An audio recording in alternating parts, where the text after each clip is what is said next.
And see David Dontor ena oda so no obekaye a agro waso twan na wono ena e host edu anwumre a Saturdays anwumre no mamanfo ani gipa sisi ya nim ba bi owo but we believe say ne ho ye na odinsem yaba e dey afa Christianity ho na minim nipa bebre a wo maka satia Nyankopon Jesus Christ ya atorenchen bebre ato wo mo enti o kasa afa religion bi ho a now I am very careful because no one is perfect.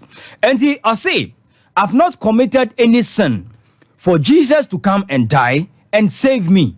David Dontor was rubbishy Christianity. And I say, I drink Christos sumo Christianity.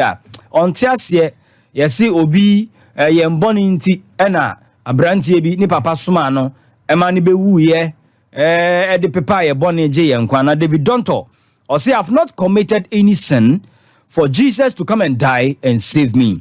David Dontor rubbishes Christianity.